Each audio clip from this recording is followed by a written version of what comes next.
Queridos irmãos e irmãs, que Jesus nos abençoe. É com muita alegria que depois de muitos anos temos oportunidade de voltar a esta casa, que é uma das casas pioneiras do Espiritismo em Uberaba. A casa está completando 105 anos. Creio que seja mais nova que todos nós, não é? Que aqui estamos.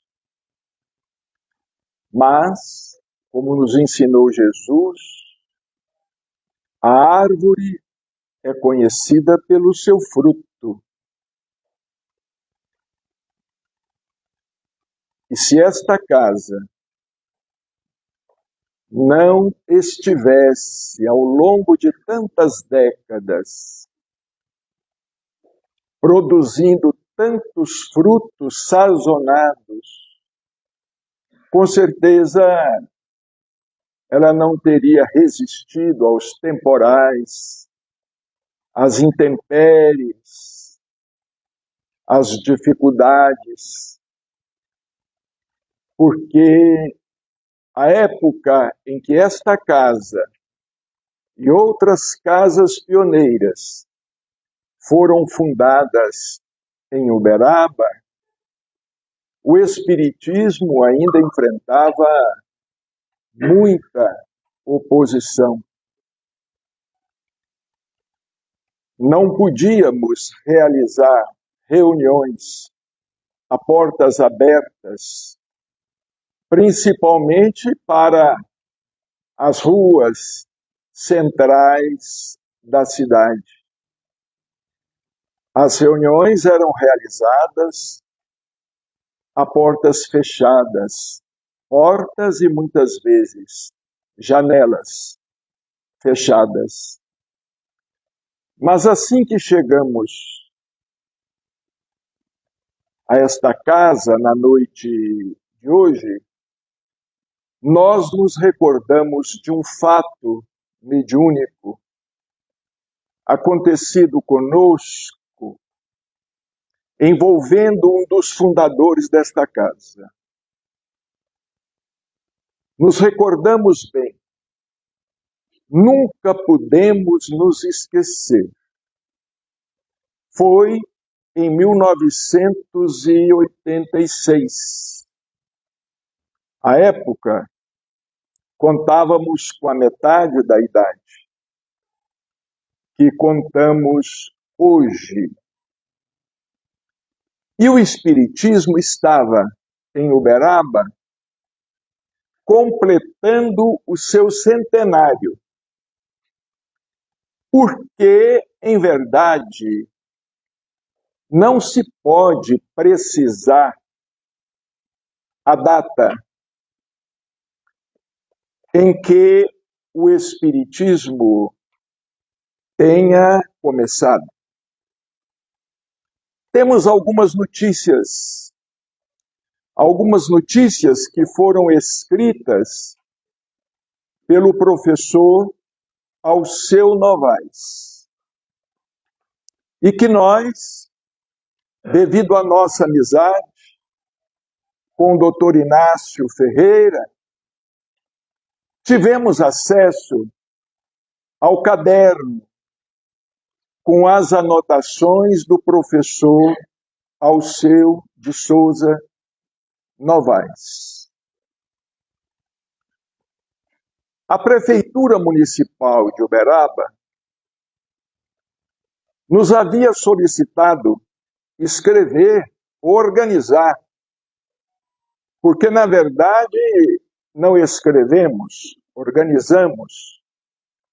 Nos solicitou que organizássemos um livro sobre o Espiritismo em Uberaba.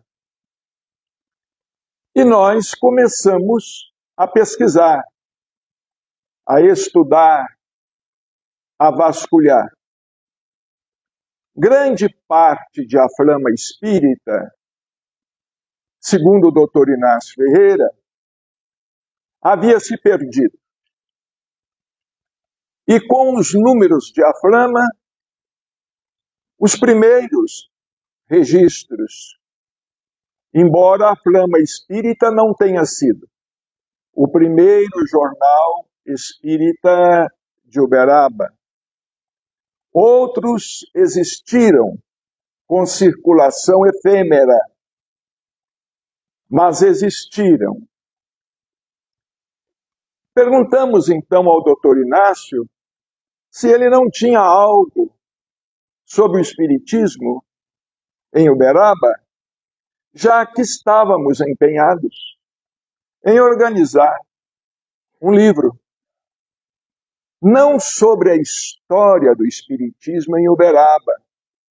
Seria muita pretensão de nossa parte. Mas um livro que contivesse alguns registros sobre os primeiros tempos da doutrina em Uberaba. Conseguimos algum material, nem o doutor Inácio sabia que ele ainda tinha aquele caderno guardado entre os seus inúmeros livros, porque o doutor Inácio Ferreira tinha a melhor e a maior biblioteca espírita de Uberaba, e também não espírita, livros de medicina antigos, de psiquiatria, livros em inglês, em francês, em castelhano e, evidentemente, em português. Os gatos do Dr. Inácio passeavam pelo escritório dele, por todo o escritório dele. E ele não se importava. Enquanto conversávamos, os gatos passeavam sobre a mesa, os gatos subiam nas prateleiras, dormiam em cima dos livros, faziam xixi nos livros. E eu perguntei ao doutor Inácio, alguma coisa o senhor não tem?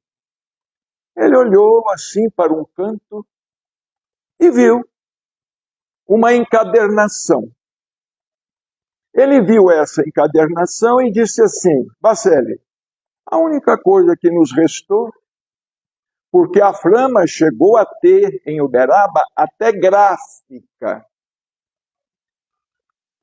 O jornal era impresso em gráfica própria de A Flama Espírita. Ele nos entregou aquela coleção, a pequena coleção de alguns números de A Flama, e dentro estava o caderno com as anotações, algumas anotações do professor Alceu de Souza Novaes. Mas estávamos tendo dificuldades, porque organizar um livro sobre o espiritismo em Uberaba não é fácil. Teríamos que falar sobre o ponto Dr. Bezerra de Menezes, fundado pela Dona Maria Modesto Cravo, ali a Rua Bernardo Guimarães. Teríamos que falar sobre a Casa Máter do Espiritismo em Uberaba, o Centro Espírita Uberabense, fundado pelo professor Chaves, com a sua esposa, Dona Mercedes Chaves. Teríamos que vasculhar sobre os primeiros médiuns, os colaboradores da construção do sanatório espírita, cuja planta foi recebida mediunicamente pela Dona Maria Modesto Cravo e tinha a forma de uma âncora.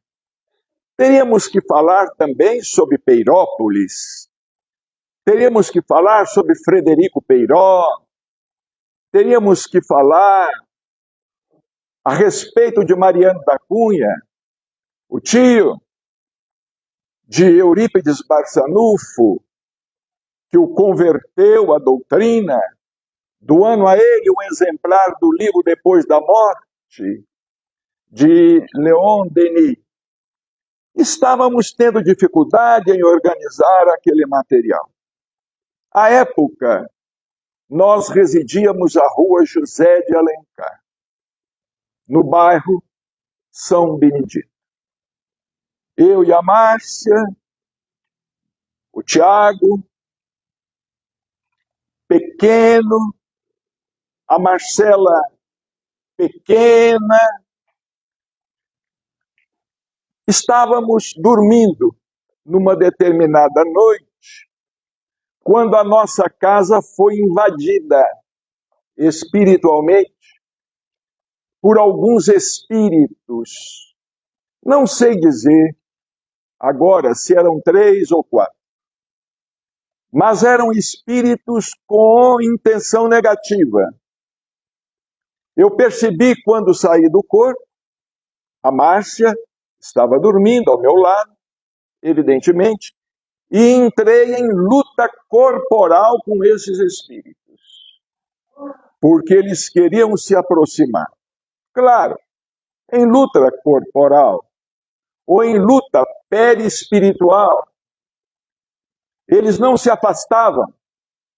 E eu sozinho, pelejando com aqueles espíritos, e não conseguia vencê-los. Quando, de repente, aparece um espírito, irradiando uma luz.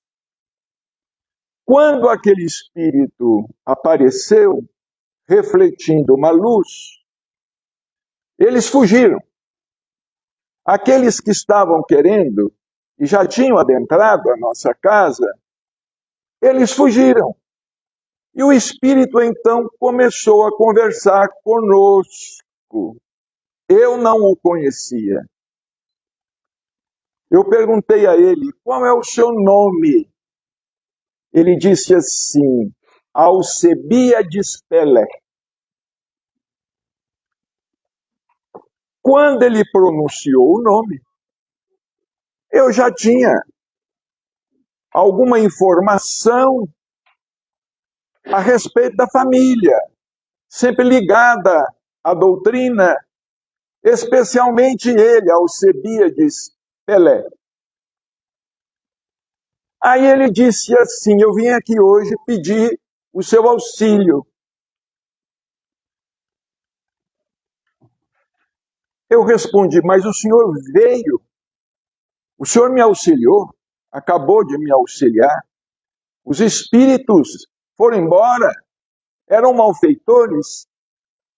O que o senhor precisa? Ele disse assim, eu deixei um familiar na Terra, nós não precisamos aqui declinar o nome.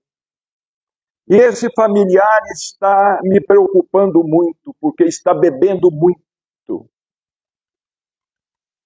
Está prejudicando muito a saúde.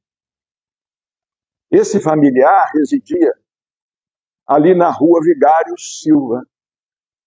E eu conhecia esse familiar, porque esse familiar frequentava, às vezes, o Bittencourt Sampaio, às vezes o Lar Espírita Pedro e Paulo. Eu peguei e disse a ele assim, o que o senhor deseja? Eu preciso escrever, eu preciso mandar um recado para pedir que esse meu familiar deixe de beber, porque está bebendo todos os dias. Aí ele disse, em troca, eu ajudo você no livro que você está organizando. O Espiritismo em Uberaba. E foi esse o nosso diálogo. Houve um assunto que se estendeu, mas nós guardamos apenas este pedaço. Eu ajudo você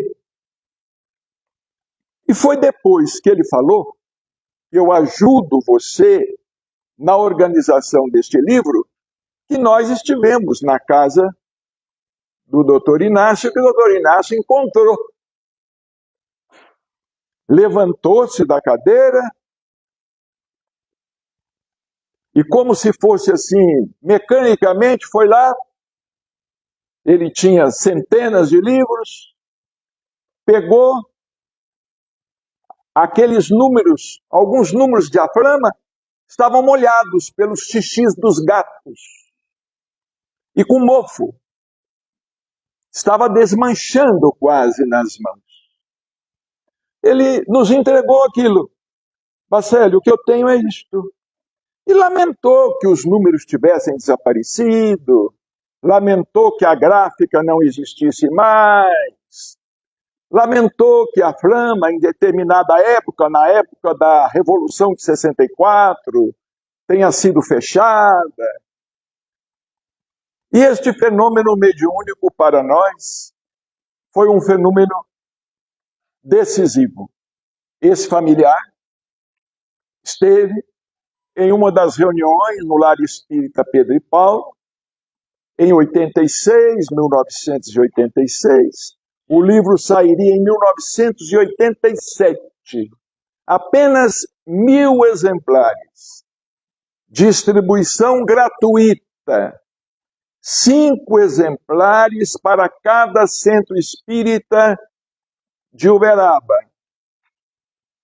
Alguns não o possuem mais. Hoje é uma raridade. E nós conseguimos organizar o livro.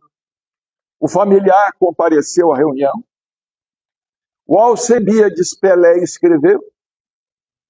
Pediu, escreveu como pôde, evidentemente. Porque nós, médiuns, somos imperfeitos. Médium, com M maiúsculo, Chico Xavier. Com M sumido, quase inexistente, somos nós outros. Então ele escreveu como ele pôde escrever. Mas o familiar entendeu que precisava deixar de beber. E durante muitos anos deixou de beber. Porque, inclusive, este familiar já estava com uma certa idade, estava se aproximando do desenlace. Vejamos como os espíritos se preocupam conosco. Vejamos como os nossos familiares, eles buscam meios de nos estender as mãos através de uma mensagem, às vezes através da inspiração de alguém, do encontro com uma pessoa. Eles nos auxiliam. E nós nunca nos esquecemos desse sonho que não foi sonho, da forma em que ele se detalhou. Nunca escrevemos a respeito. Cremos que não. Cremos que não há nenhum livro dos nossos com o registro deste acontecimento. E nem nós pensávamos em narrá-lo até quando pisamos na porta de entrada desta casa. Veio toda a lembrança. Aqueles espíritos malfeitores tentando se aproximar de Márcia e de mim. Meu corpo estava lá, inerte na cama. Ele surgiu, sozinho também. Aqueles espíritos fugiram, aqueles espíritos malfeitores, arruaceiros fugiram, e nós então começamos o nosso diálogo. Nós estamos vivenciando uma época, queridos irmãos e irmãs, em que nós necessitamos de ter maior confiança no mundo espiritual.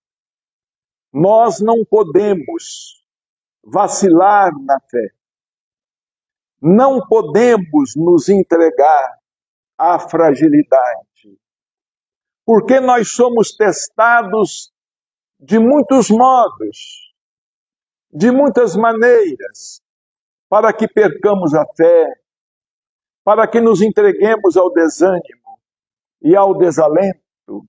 É um familiar que parte de inesperado, é outro que está doente, acamado.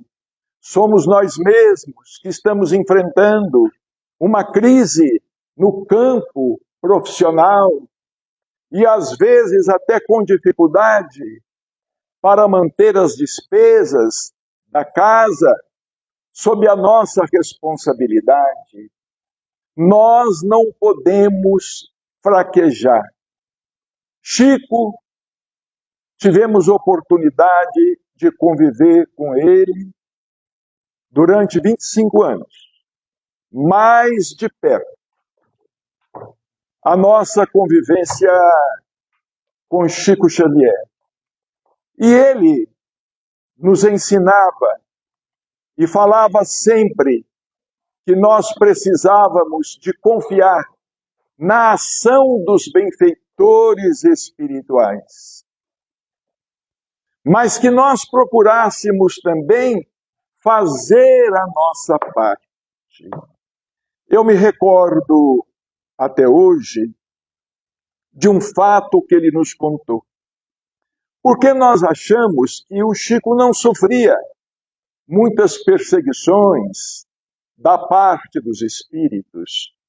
Ora, se o próprio Cristo, durante 40 dias e 40 noites, foi assediado no deserto, no chamado Monte da Tentação, porque qualquer um de nós não pode ser assediado. E Chico nos contou que em determinada noite ele estava em sua casa, estava sozinho.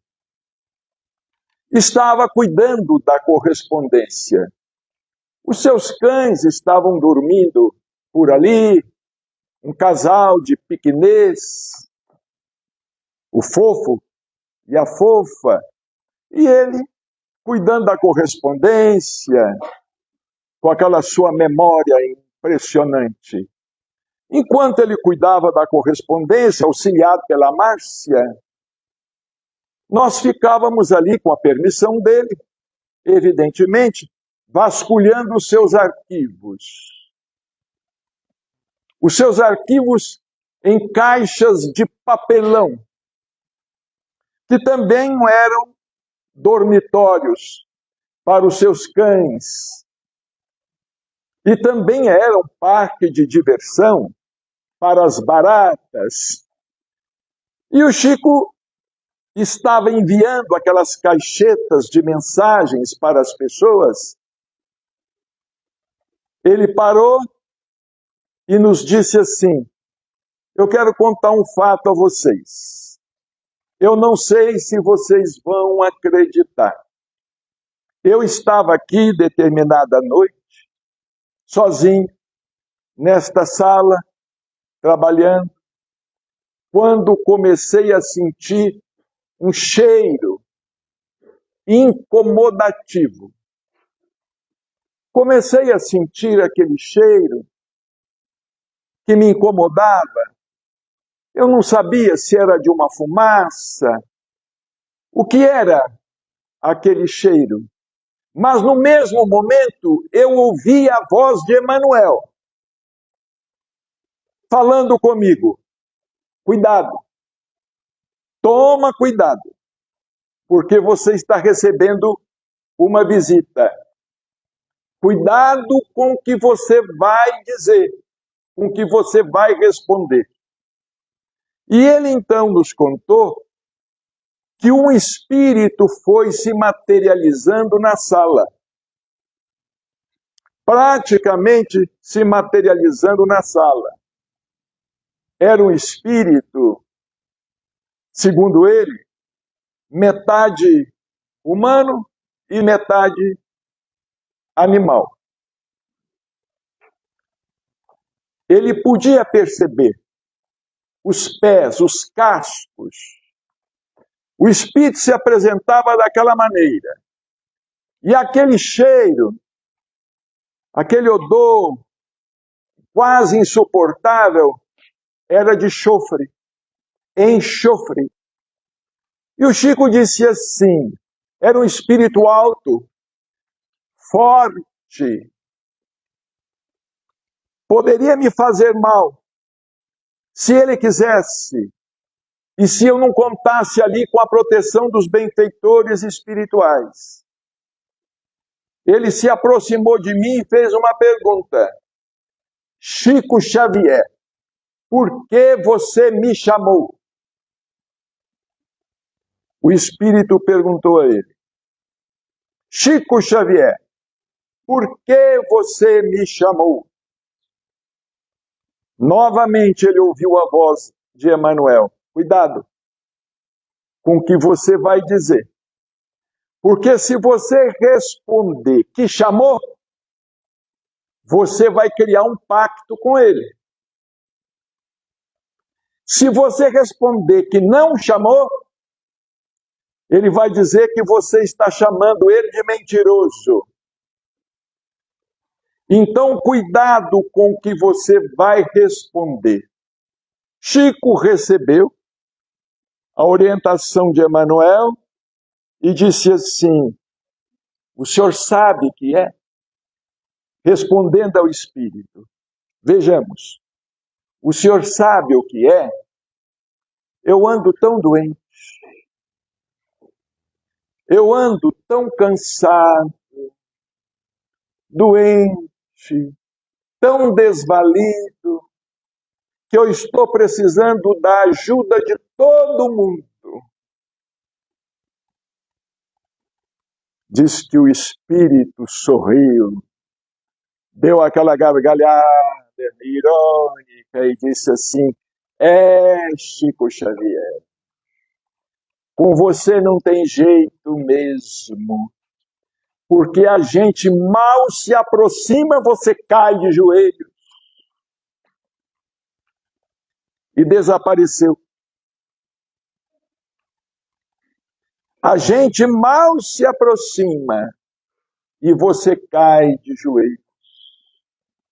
Então vejamos, prezados irmãos, que às vezes temos sim aqueles nossos adversários de vidas passadas, de vidas anteriores.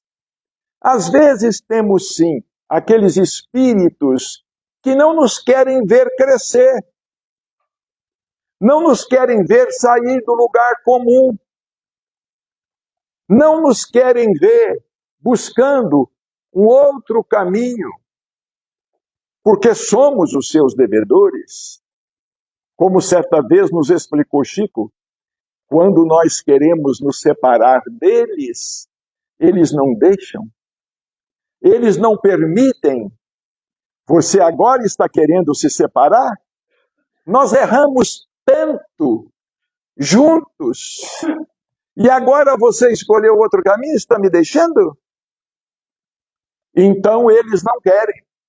Às vezes nos perseguem e esperam o momento de fraqueza. Naquele instante de fraqueza e de invigilância, para se insinuarem. Todos nós temos, mas também temos os benfeitores espirituais. Temos os nossos amigos. Tudo é uma questão de sintonia. É uma questão de pensamento. Quantos de nós, por exemplo, lutamos para estar aqui na noite de hoje? Vou ou não vou? Vou ou não vou? Vou para a semana que vem. Estou cansado ou cansada. Eu não vou. São sugestões que nós recebemos, porque todos nós somos médiums. E Allan Kardec escreveu em O Livro dos Médiuns que todos aqueles que sentem num grau qualquer a influência dos espíritos são, por isto mesmo, médiuns. Emmanuel nos fala no livro roteiro que nós vivemos entre forças comuns, forças espirituais comuns.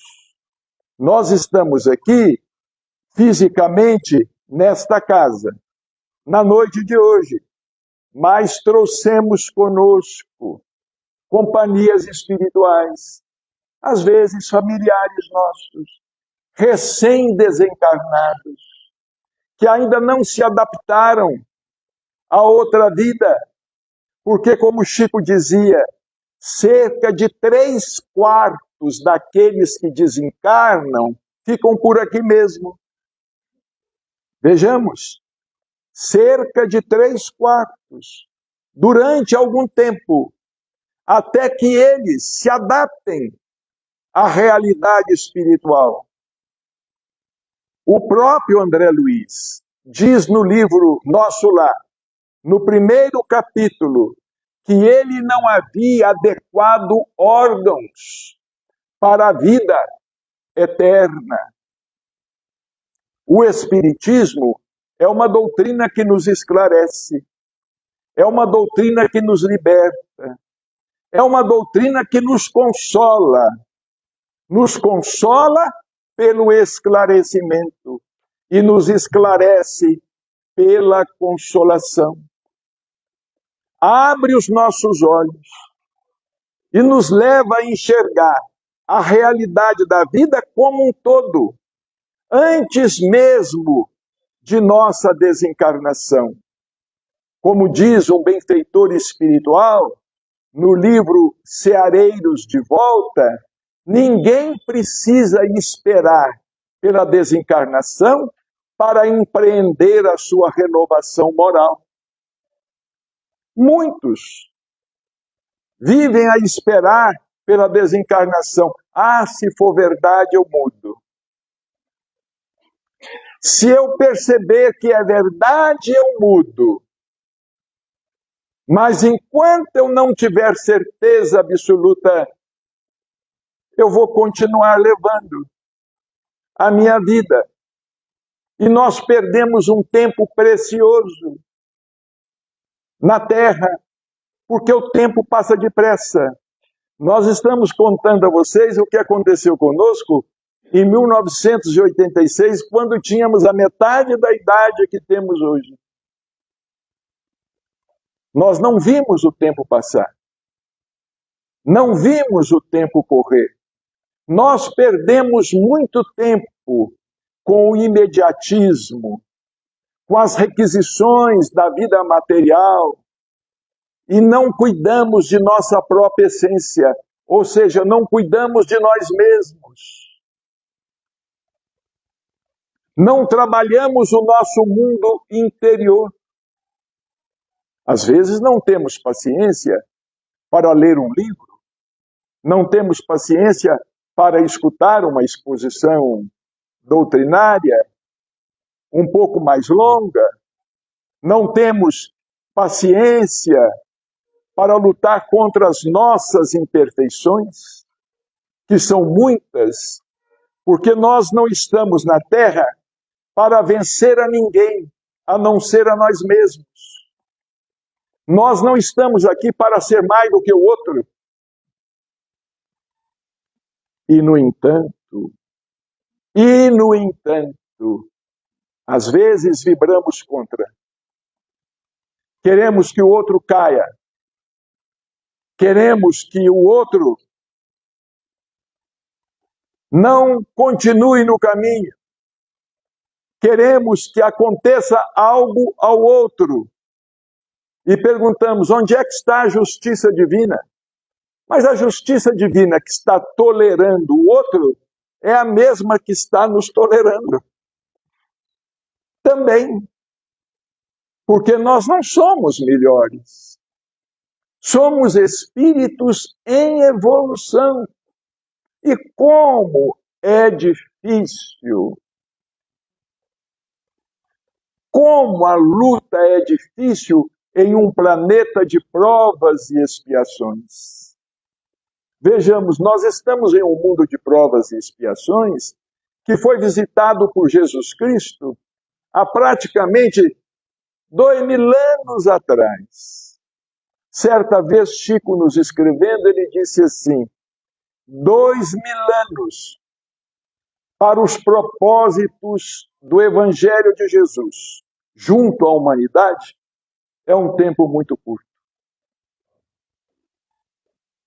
2000 anos para os propósitos do Evangelho de Jesus junto à humanidade é uma faixa de tempo muito estreita. E, de fato, se nós pensarmos na Terra com 4,5 bilhões de anos, se nós pensarmos no universo com quase 15 bilhões de anos, segundo dados da ciência de hoje, porque a ciência de amanhã certamente há de chegar a outros cálculos.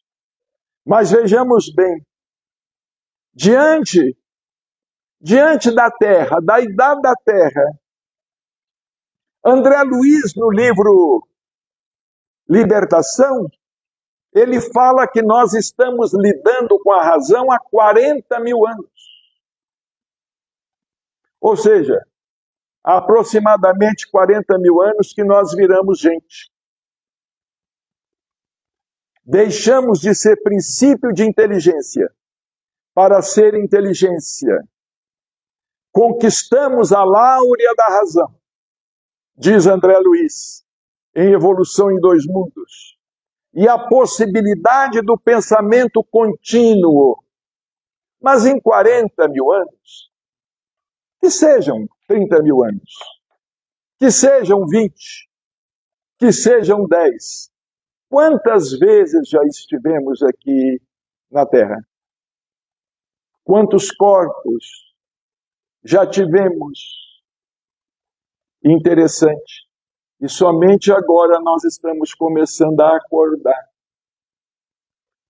O Espiritismo chega e fala: chega, já dormiu bastante, é hora de acordar.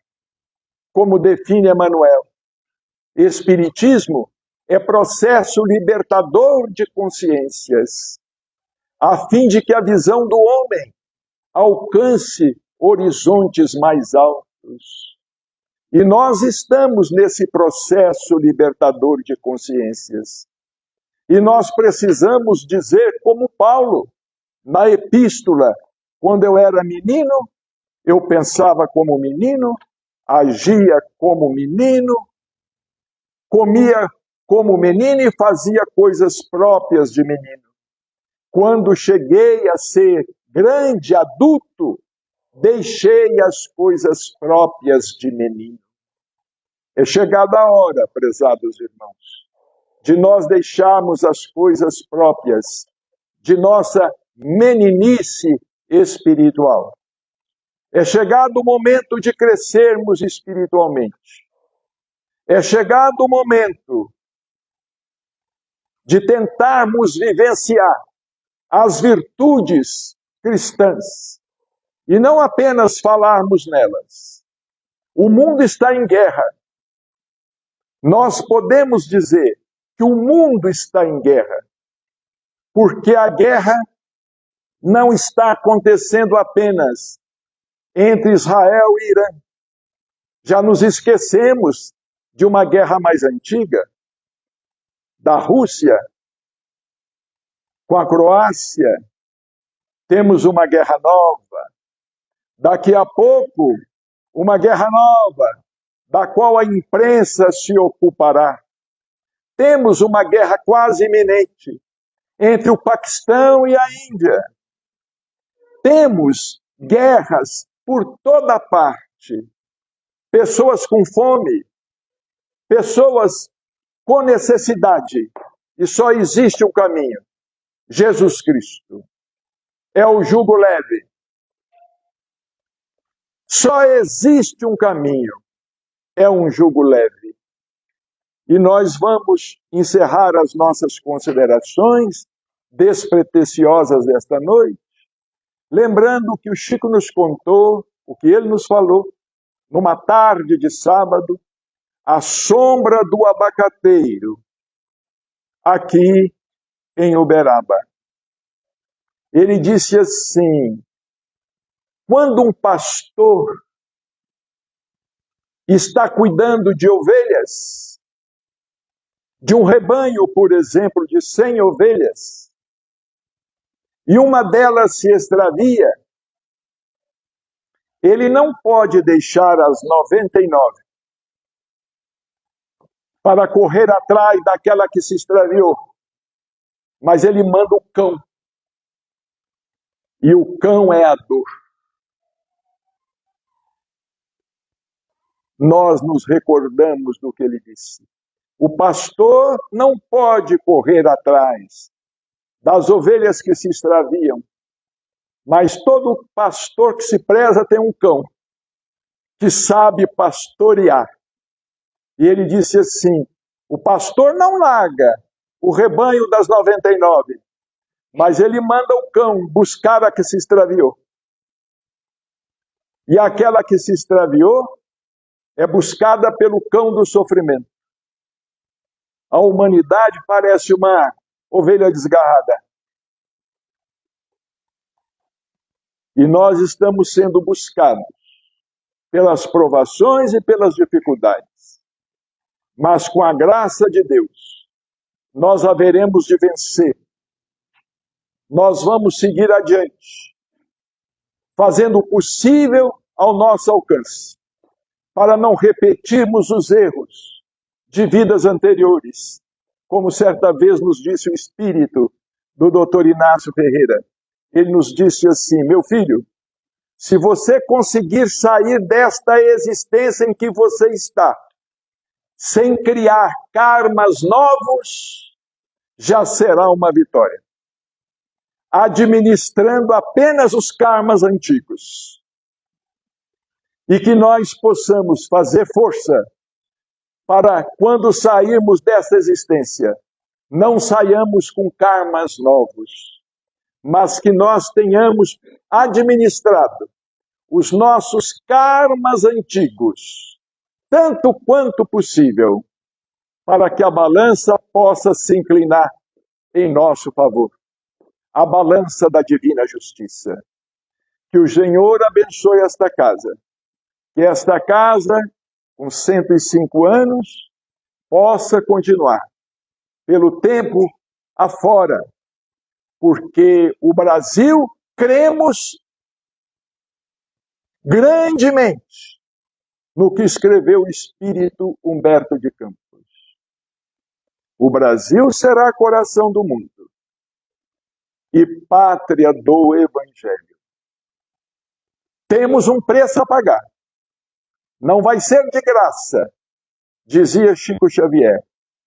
Mas nós vamos preservar o Evangelho, porque quando a humanidade sucumbir à sua ânsia de poder e às suas ambições, e quando se sentir na miserabilidade espiritual e voltar os olhos então para o Brasil,